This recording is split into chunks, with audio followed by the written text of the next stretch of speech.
Hey, what's up, guys? Tony here, and I'm bringing you some more Battlefield 3.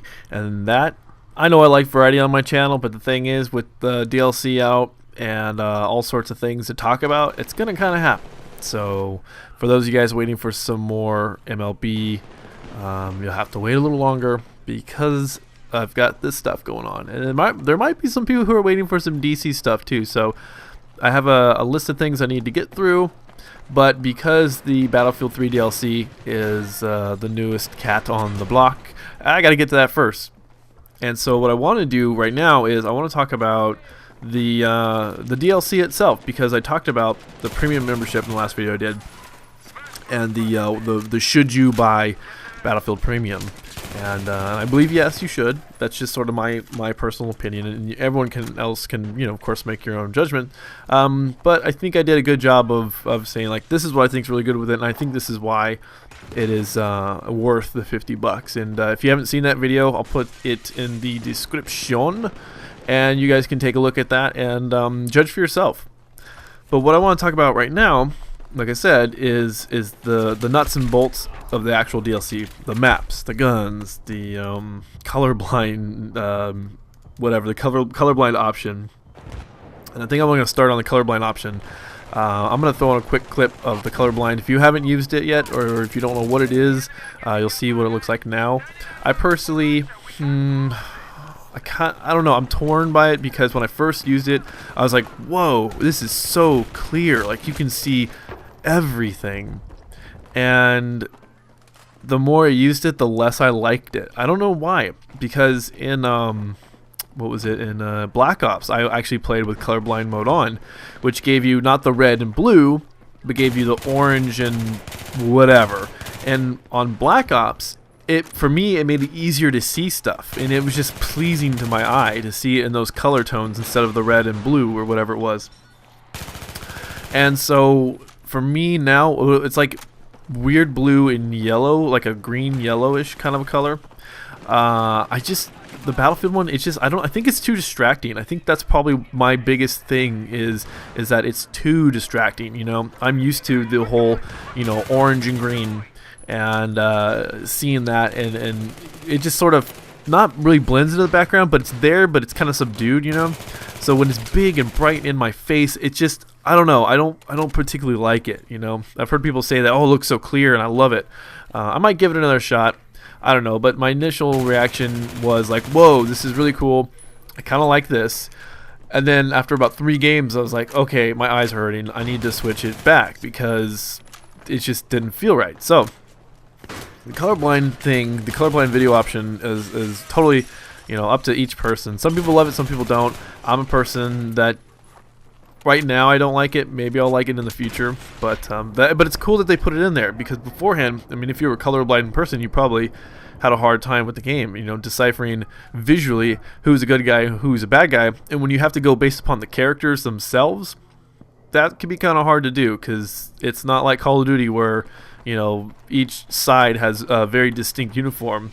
Each side does have a distinctive uniform, but it's one of those things where in the fast-paced action, you can't just look and be like, oh, that guy's not wearing a t-shirt, he's a bad guy, like in Call of Duty or whatever. You're just like, oh, this guy's clearly wearing not an American uniform or whatever.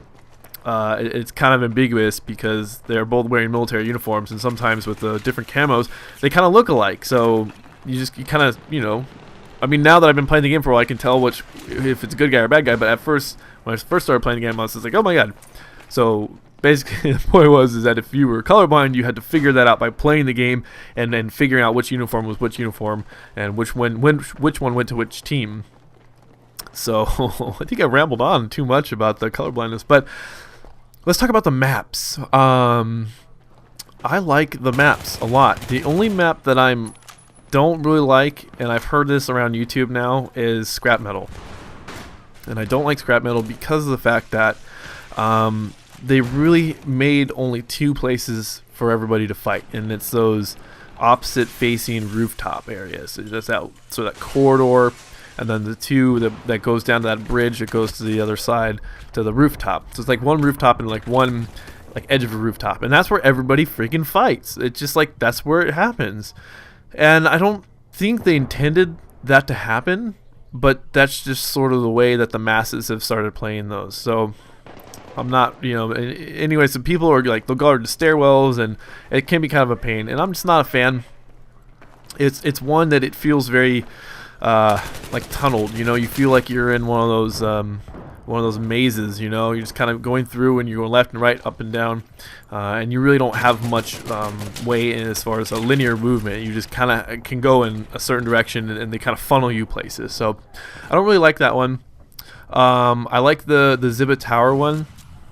Really like that map. I like, well, here's what I do like about Battlefield maps is that even though they are, quote, close quarters, they're still larger than your traditional, Call of Duty map. So I mean, it's close quarters for Battlefield, but they have different levels.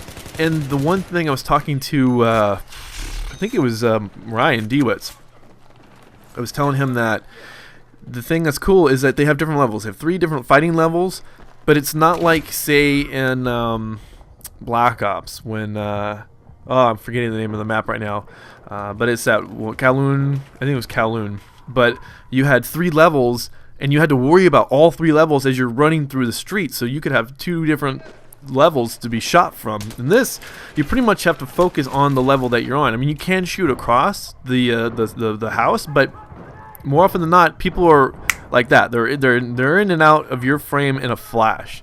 So there are different levels, and you could shoot from different levels. It's, specifically the second story down to the first floor by the pool and stuff. But it's not like you have to worry about all the all the different levels like shooting down on you from any given time in the map. It's not one of those things. So I do like the maps. The one thing that I kind of wish, because it's either like if you're gonna go on and play on a server, you're either gonna play traditional. Traditional battle. I can't believe I had that Freudian slip there. You're either gonna play traditional Battlefield maps to include the Karkland strike package maps, or you're gonna play close quarters.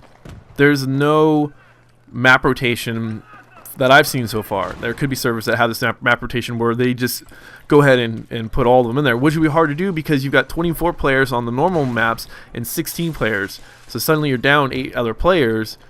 So what is the server going to do? Boot 8 players from the game, and when it opens back to another regular big map, it's going to open up 8 slots, 4 per team? I don't think so. So that's one thing that sucks. I wish there was a way that they could have made it 24 players on these maps. Now that would be pretty insane on some of these maps, but I think it would have added, because then you could have like one fluid playlist. You wouldn't have to worry about like, okay, now I go change the server details and 8 people gotta get lost from the game. It's just one playlist. So that's the one downside I see with the maps, is that it's not consistent with what, quote, Battlefield-ism or the Battlefield way.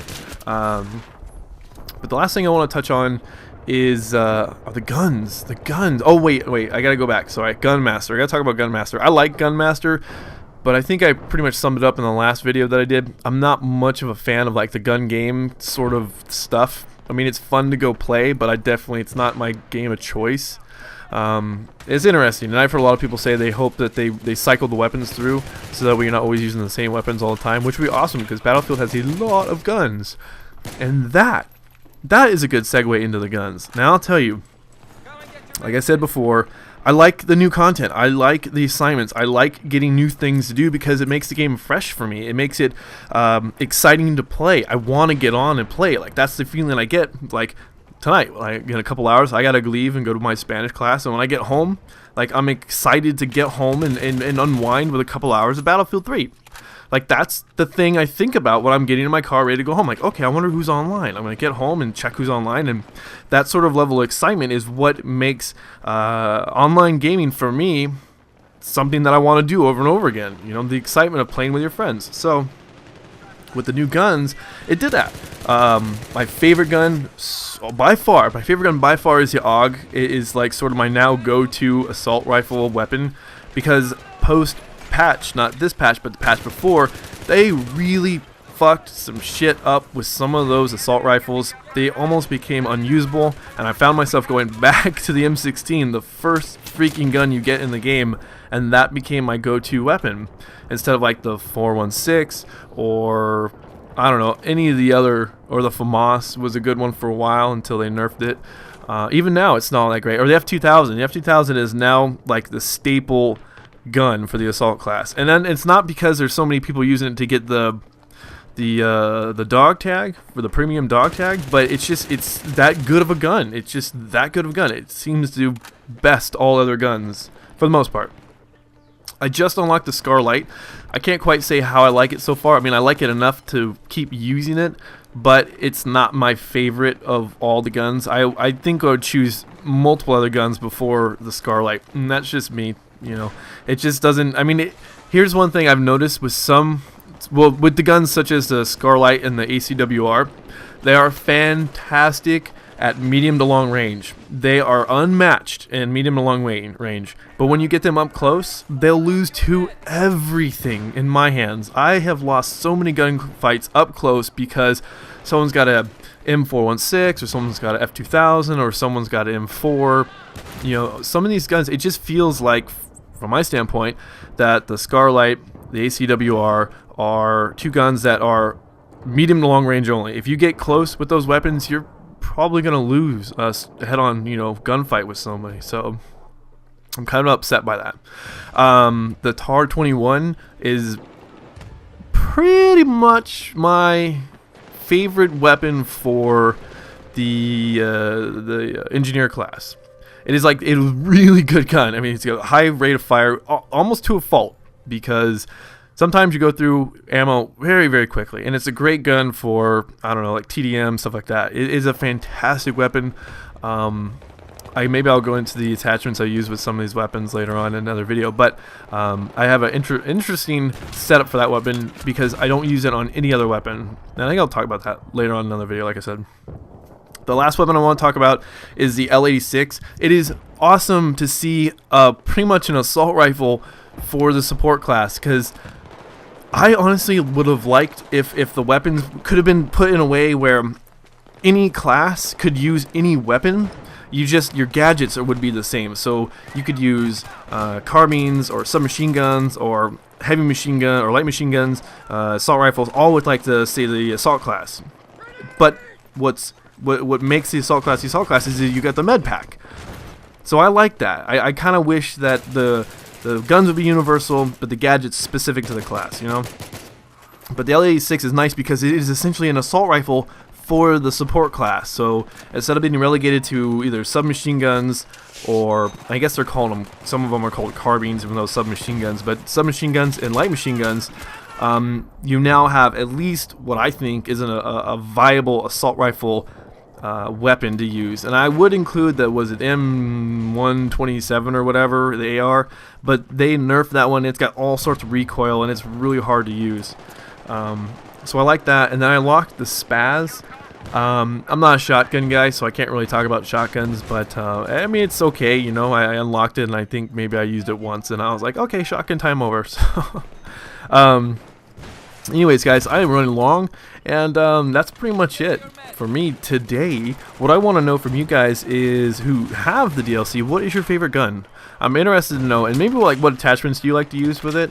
And I just kind of want to get a feel for what guys are using, and just to see if things are universal across the board, because it seems like some things are, some things aren't. But anyways, guys, thanks for watching, thanks for subscribing, and I'll talk to you later.